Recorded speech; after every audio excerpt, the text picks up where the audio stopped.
Hello बेटा, आज हम स्टार्ट करते हैं यूनिट नंबर फर्स्ट का सेकंड पार्ट, जो कि है units and measurement.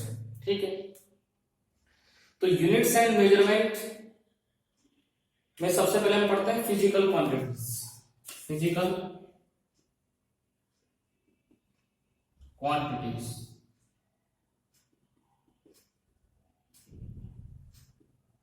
Physical quantities क्या होती है? सबसे पहली चीज कि फिजिकल क्वांटिटीज क्या होती है।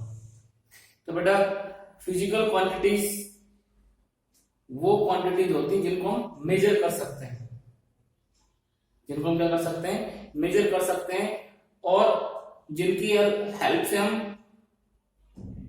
फिजिक्स की जो लॉ है उनको एक्सप्रेस कर सकते हैं, उनको हम बोलते हैं फिजिकल क्वांटिटी। तो फिजिकल क्वांटिटी क्या होती है? The quantity that can be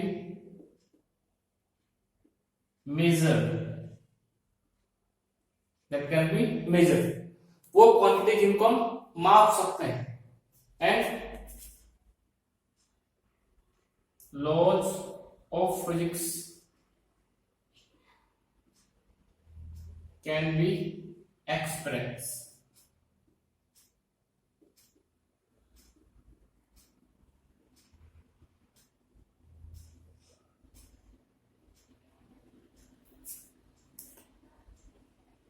these physical quantity जिनको हम मेजर कर सकते हैं और जो लॉ ऑफ फिजिक्स में पढ़ते हैं उनको हम उनकी टर्म में एक्सप्रेस कर सकते हैं। जैसे कि हम पढ़ते हैं मास। मास एक फिजिकल क्वांटिटी, ठीक है।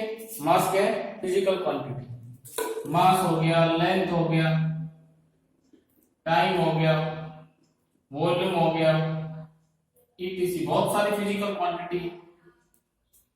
तो वो क्वांटिटी जिनको हम माप सकते हैं, उन सभी क्वांटिटीज को हमने क्या नाम दे दिया? Physical quantity. जैसे मान लो ये हमारे पास एक डस्टर है, ठीक है। इसको मैंने मेरे हाथ पे रखा, तो ये क्या करेगा? ये हाथ को कुछ दबाएगा क्या? इस हाथ को कुछ दबाएगा। तो दबाना क्या है? इसकी कैरेक्टरिस्टिक। ये इसमें कुछ कम मिलेगा, इन दो को रखेंगे तो ये कैरेक्टरिस्टिक दोनों में कुछ ज्यादा होगा, और बड़ा कोई चीज लेंगे तो उसमें और ज्यादा होगा। तो ये कैरेक्टरिस्टिक्स को हमने नाम दे दिया दिस कैरेक्टरिस्टिक्स इज मास। इसी तरह से इसके पास एक और कैरेक्टरिस्टिक्स है, ये इस कैरेक्टरिस्टिक्स को नाम दे दिया हमने लेंथ। क्या नाम दे दिया इसको? लेंथ। दो पॉइंट्स के बीच का जो डिस्टेंस है दैट इज लेंथ। वो अलग अलग बॉडी में अलग अलग हो सकता है, लेकिन सभी बॉडी में होगा वो लेंथ भी। तो इसी तरह से वो क्वांटिटी जिसको हम माप सकते हैं, उसमें फिजिक्स को उस क्वांटिटी को फिजिक्स के अंदर हम फिजिकल क्वांटिटीज बोलते हैं, ठीक है। तो जितनी भी क्वांटिटीज हम पढ़ते हैं सारी की सारी क्या है? Physical quantities. जैसे कि मैं बहुत खुश हूं, तो क्या मैं उस खुशी को एक्सप्रेस कर सकता हूं? कितना खुश हूं एक्सप्रेस नहीं कर सकता, तो वो एक फिजिकल क्वांटिटी नहीं है, ठीक है। तो वो क्वांटिटी जिसको हम माप सकते हैं वो फिजिकल क्वांटिटी कहलाती है। अब यहां देखो, फिजिकल क्वांटिटीज जो है वो देखो, उनको दो कैटेगरी में हमने डिवाइड कर रखा है, fundamental quantities and derived. Fundamental quantities and derived quantities.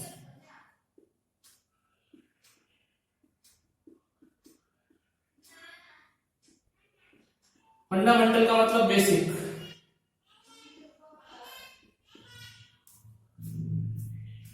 Fundamental का मतलब बेसिक। कुछ क्वांटिटी हम फंडामेंटल मानते हैं और उन क्वांटिटी की हेल्प से हम सारी क्वांटिटी क्या कर सकते हैं? निकाल सकते हैं। तो फंडामेंटल क्वांटिटी कौन कौन सी? जो बिल्कुल इंडिपेंडेंट होती है, जो बिल्कुल इंडिपेंडेंट होती है। तो 7 हमारे पास फंडामेंटल क्वांटिटी होती है 7। कौन कौन सी? मास हो गया, लेंथ हो गया, टाइम हो गया, ठीक है, टेम्परेचर हो गया, करंट हो गया,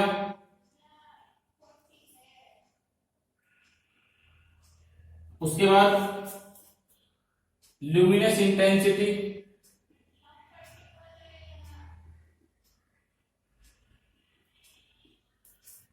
and quantity of matter.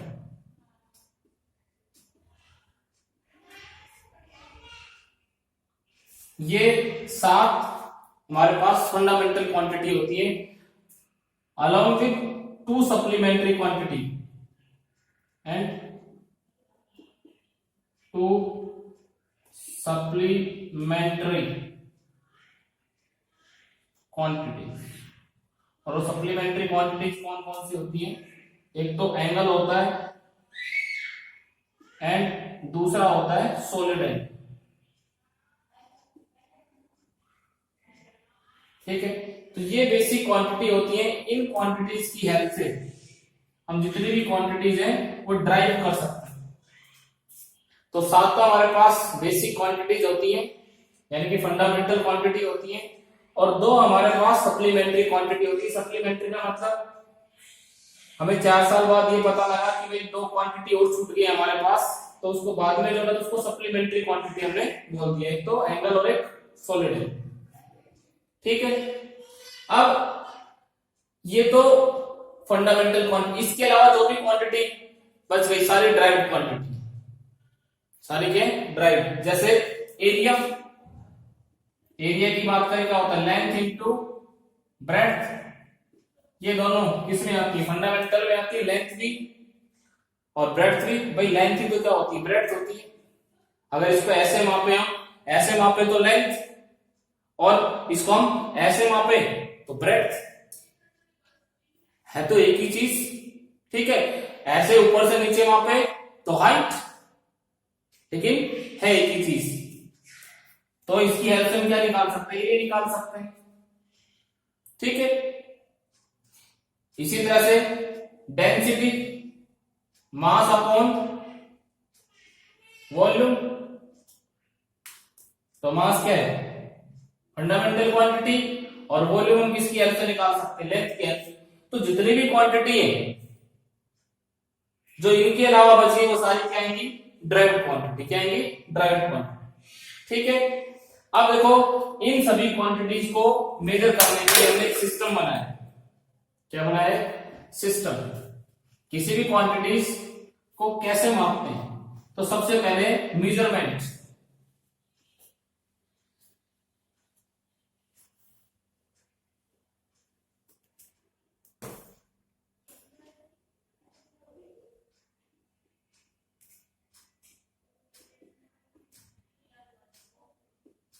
Physical quantity,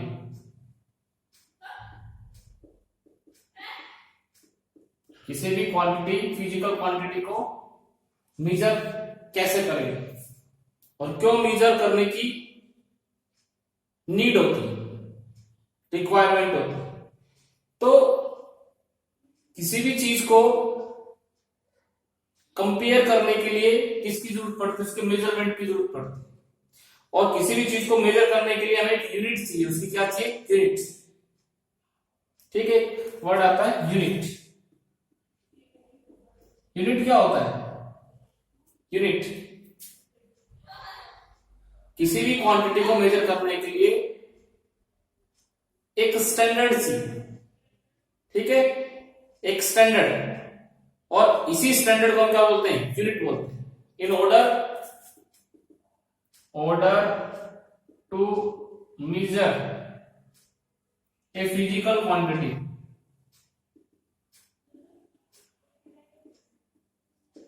a standard is required. That standard is known as unit. इसी स्टैंडर्ड को हम क्या बोलते हैं, यूनिट बोलते हैं। जैसे भाई मुझे इस कैरेक्टरिस्टिक को मापना है, दो पॉइंट्स के बीच में जो कैरेक्टरिस्टिक्स होती है किसी बॉडी की उसको मापना है, दबाने वाली कैरेक्टरिस्टिक्स को मापना है, ठीक है। तो उसके लिए हमें एक यूनिट डिसाइड करना पड़ता है, जैसे किलोग्राम हो गया, केजी, मीटर हो गया, सेकंड हो गया, ये सारे क्या है, यूनिट्स हैं। हमें पता है किसका है, मास का, किसका है, मास का। ये किसका है, लेंथ का यूनिट है, और भी बहुत सारे यूनिट होते हैं, ठीक है। अब मान लो इसकी लेंथ हमने बताई कितनी है, ये 1 मीटर, ये भी 1 मीटर, ये भी 1 मीटर, तो टोटल लेंथ कितनी होगी यहां से 3 मीटर। ए से बी तक टोटल लेंथ कितनी होगी 3 मीटर। तो किसी भी फिजिकल क्वांटिटी को कैसे हम एक्सप्रेस कर सकते हैं, लेकिन इसकी लेंथ कितनी है, length is equal to 3 metre. तो ये तो क्या हो गया, फिजिकल क्वांटिटी, लेंथ क्या हो गई, फिजिकल क्वांटिटी, ये क्या हो गया 3, ये नंबर हो गया, न्यूमेरिक वैल्यू, और मल्टीप्लाई में क्या हो गया, मीटर क्या है, यूनिट। तो किसी भी फिजिकल क्वांटिटी को हम कैसे लिख सकते हैं, कैसे एक्सप्रेस कर सकते हैं, कैसे एक्सप्रेस कर सकते हैं किसी फिजिकल क्वांटिटी को। देखो बेटा यहां पे देखो,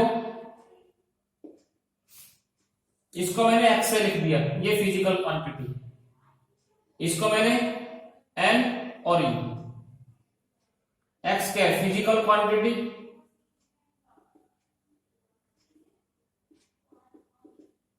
ये क्या है, न्यूमेरिक वैल्यू या नंबर बोल सकते हो, और ये क्या है, यूनिट ऑफ मेजरमेंट। तो कितनी बार वो यूनिट, कितनी बार वो स्टैंडर्ड उसके अंदर कंटेन कर रहा है, वो उस फिजिकल क्वांटिटी का मेजरमेंट होता है। जैसे हमने कहा भाई ये रोड की लेंथ कितनी है 5 मीटर, कितनी है 5 मीटर, मतलब मीटर क्या हो गया स्टैंडर्ड, 1 मीटर का हमें पता है, और वो 1 मीटर कितनी बार कंटेन कर रहा है इस लेंथ में, 5 टाइम्स, ठीक है। भाई किसी का मास 20 किलोग्राम, इसका मतलब 1 किलोग्राम का पता है, 1 किलोग्राम उसका, किलोग्राम क्या उसका यूनिट है, और वो कितनी बार कंटेन कर रहा है 20 टाइम्स, ठीक है। तो ये एक तरीका होता है यूनिट को लिखने का। अब यहां से देखो ये सिस्टम अलग अलग हो सकता है। मान लो मैं किसी शॉप से 1 किलो शुगर लेके आए, कितना 1 किलो शुगर, तो 1 किलो शुगर भाई मास कितना हो गया, मास 1 किलोग्राम। अब इसी को मैं क्या लिख सकता हूं, इसी मास को मैं यहां पे लिख सकता हूं, मैंने कह दिया 1000 किलोग्राम, ठीक है। तो क्या ये दोनों मास बराबर है कि नहीं,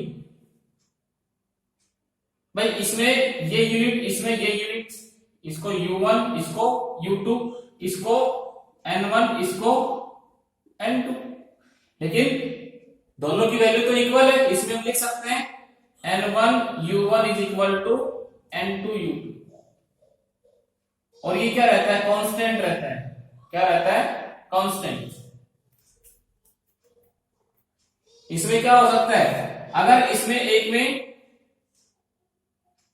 U1 is greater than U2, एक में यूनिट बड़ी है, एक में यूनिट छोटी है, तो इसमें उल्टा होगा, N2 is greater than N1। देखो यहां पे N1 क्या है, बड़ा है, N2 क्या है, छोटा है।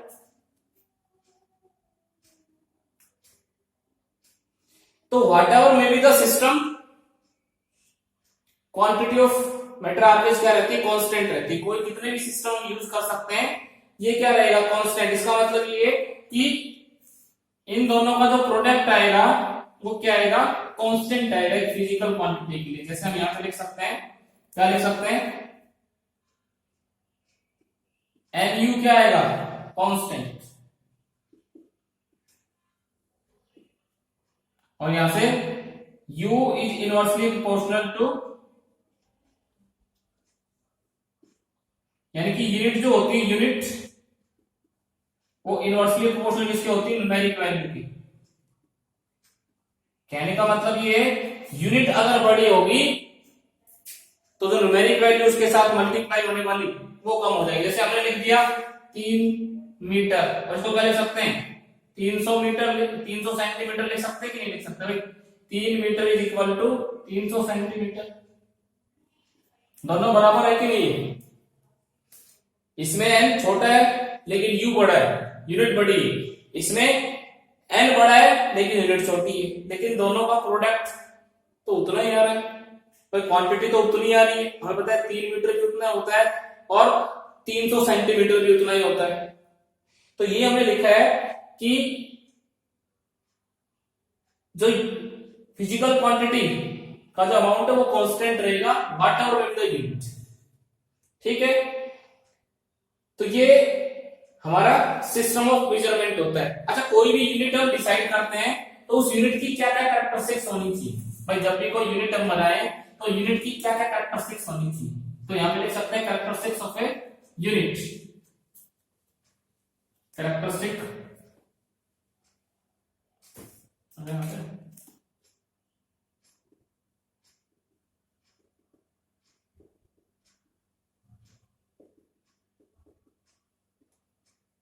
मेजरमेंट। तो सबसे पहली चीज, it should be well defined,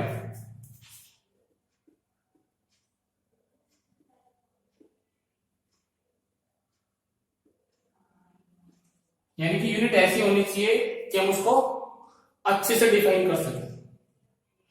जैसे फॉर एग्जांपल मैंने किसी को बताया बर्फ में, फ्रिज में के अंदर से मैं एक बर्फ का टुकड़ा निकाल के लाया और मैंने ये बताया भाई इसको छू करके देख लो, ये 0 डिग्री सेल्सियस होगा, ठीक है। मैं एक बर्फ निकाल के लाया, उसको मैंने बताया भाई छू करके देख लो सभी को कि ये 0 डिग्री सेल्सियस होगा। अब मैं अपने शहर में आ गया और मैंने भी अपने फ्रिज में से एक बर्फ का टुकड़ा निकाला और सभी को बता इसको छू करके देख लो, ये 0 डिग्री सेल्सियस होगा। तो किसी ने छुआ और छूकर उसने कहा सर वहां जो हमने छुआ था उस जगह पे वो तो इससे और ज्यादा ठंडा था। तो मैंने कहा भाई नहीं, इतना ही ठंडा था। अब उस चीज को हम पता करने के लिए दोबारा वहां पे जाते हैं, लेकिन वाह बर्फ तो पिघल चुकी है। तो ये इसको वेल डिफाइन नहीं कर रहे हैं। यूनिट ऐसी होनी चाहिए कि उसको अच्छे से डिफाइन हम कर सकें, ठीक है। It should be well defined. दूसरा, it should be suitable size,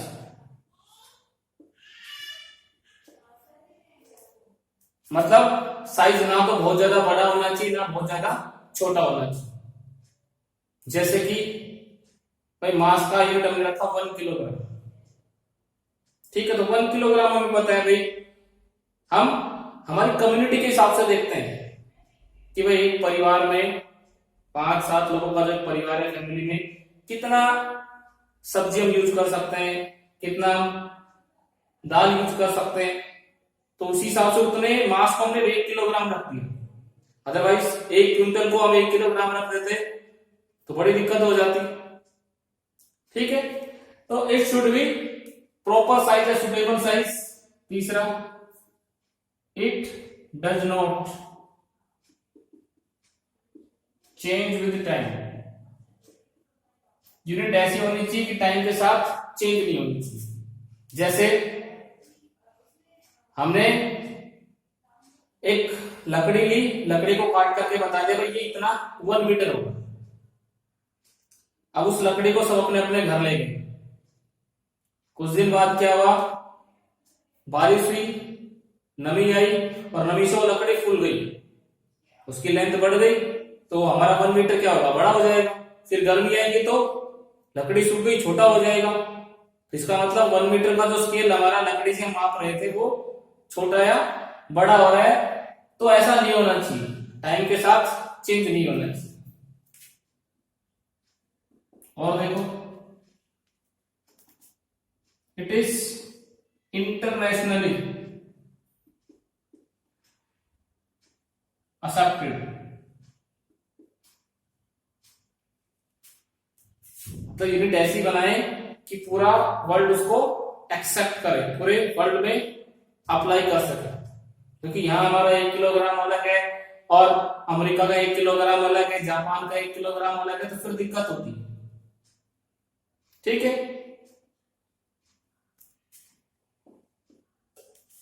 it should not change with change in physical conditions. Physical conditions क्या होती है? टेम्परेचर, प्रेशर, ठीक है, वॉल्यूम। ये कंडीशन चेंज होने के साथ यूनिट में चेंज नहीं आना चाहिए। तो ये जब भी कोई यूनिट हम डिसाइड करते हैं तो ये उसके अंदर हम सारी चीजें नोटिस करते हैं। इसका साइज सुटेबल होना चाहिए, अच्छे तरीके से डिफाइन हो सके हो, ठीक है। It should not change with time, internationally accepted, और it should not change in physical conditions. मान लो यहाँ पे हमने ये बताया भाई, जहां पे वाटर बॉईल करना स्टार्ट कर दे उसको 0 डिग्री सेल्सियस मान लो। अब हमने यहाँ पे गर्म किया पानी, उसको 0 डिग्री। अब दूसरी जगह किसी पहाड़ी पे चले गए और वहां पे वाटर को बॉईल करते हैं, तो वहां वाटर कम टेम्परेचर पे बॉईल हो जाता है, ठीक है, क्योंकि वहां प्रेशर कम क्या हो जाता है, कम हो जाता है। तो ये फिजिकल कंडीशन के साथ क्या हो गया, हमारा चेंज हो गया। तो ऐसा नहीं होना चाहिए, ठीक है। जब भी कोई यूनिट हम डिसाइड करते हैं तो ये चीजें हम उसके अंदर देखते हैं। अब देखो, उसके बाद आती है fundamental units, fundamental units and drive units.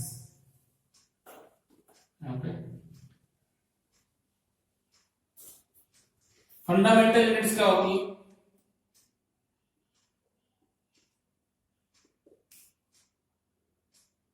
Fundamental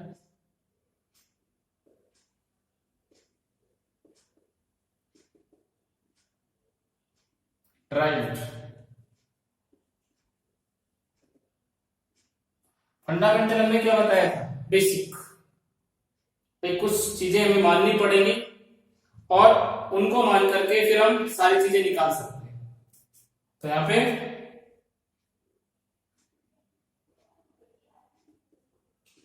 units of fundamental quantity,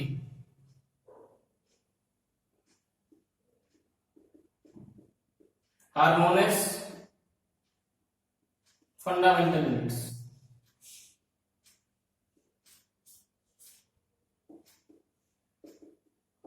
जो फंडामेंटल क्वांटिटी हमने मानी थी उनकी यूनिट्स को हम फंडामेंटल यूनिट्स रखेंगे।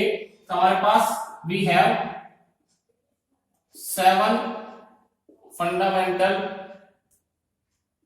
Units and 2 supplementary units.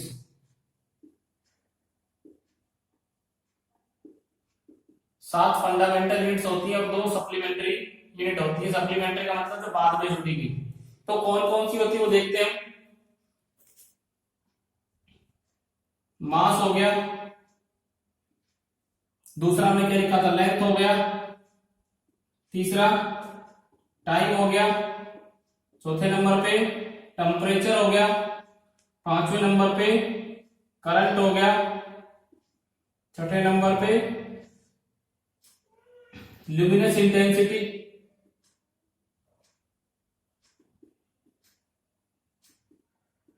और सातवें नंबर पे हमारे पास आ गया quantity of matter.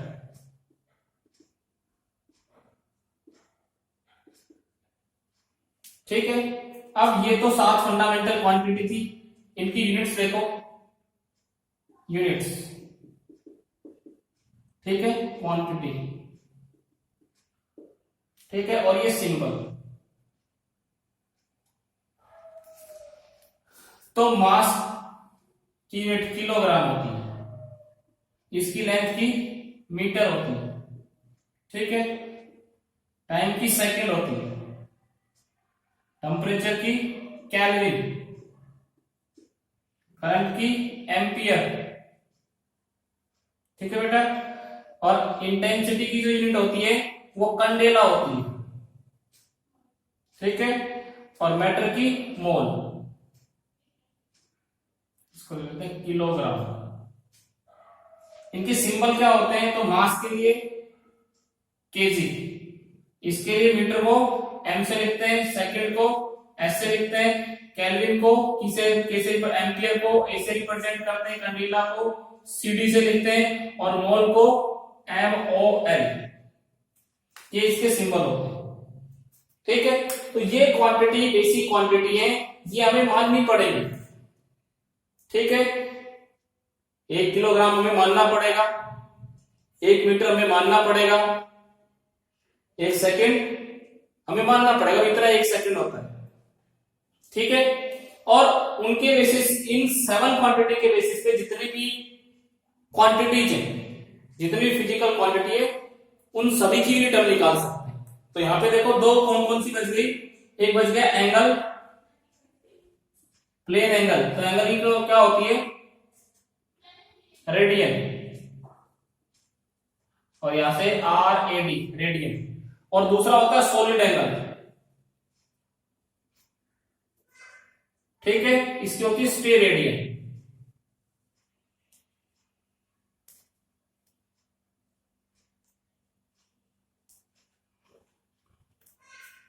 Seven fundamental quantity, 2 supplementary quantity, ठीक है।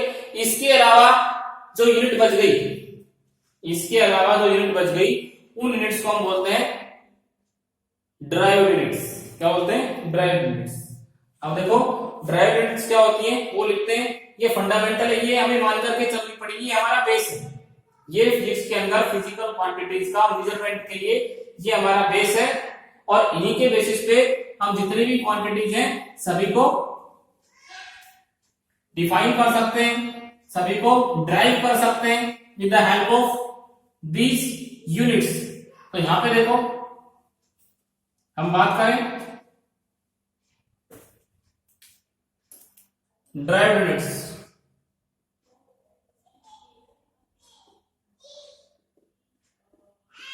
ड्राइव्ड यूनिट्स क्या होती है, तो the units obtained with the help of fundamental units,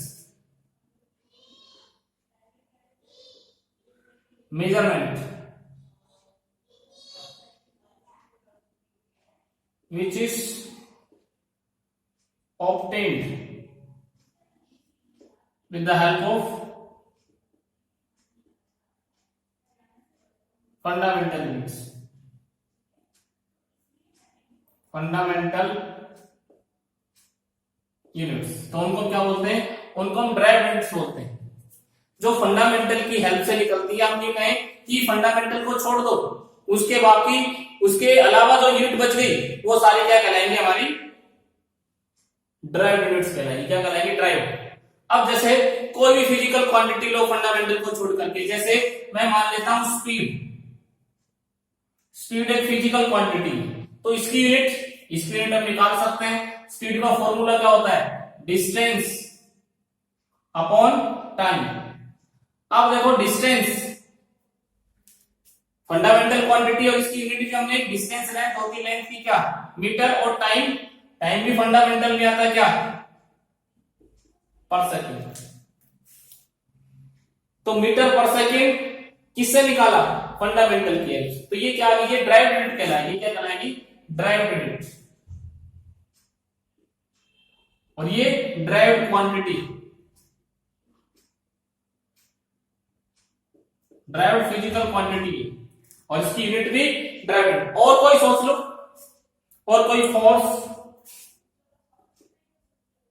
mass into acceleration. Force एक फिजिकल क्वांटिटी है, लेकिन फंडामेंटल में नहीं है, फोर्स को हम मानते नहीं है, वो साथ में नहीं है, वो साथ का जो टेबल बनाया था, 7 और 2 का टेबल बनाया था, उसमें नहीं है। तो ये ड्राइव्ड क्वांटिटी है। यहां देखो मास फंडामेंटल किलोग्राम होती है। और एक्सेलरेशन क्या होता है? एक्सेलरेशन जो होता है वेलोसिटी अपॉन टाइम, तो इसकी यूनिट होती है मीटर पर second square. Kilogram fundamental, metre fundamental, second fundamental. तो इसमें तीनों फंडामेंटल आई, कोई नई चीज उन 7 में से ही आएगा इसके अंदर। तो ये ड्राइव किसकी हेल्प से निकली? फंडामेंटल की हेल्प से। जो फंडामेंटल की हेल्प से निकले वो ड्राइव, और जो फंडामेंटल जो इंडिपेंडेंट हो, वो 7 जो इंडिपेंडेंट है उनको हम फंडामेंटल बोलते हैं। ठीक है। अब इसके बाद भाई 1 किलोग्राम कितना होता है, 1 मीटर कितना होता है? तो इन यूनिट्स की डेफिनेशन, इनको डिफाइन करना सबसे डिफिकल्ट वर्क है। तो इन सभी की यूनिट्स को हम डिफाइन करते हैं। Definition of fundamental units,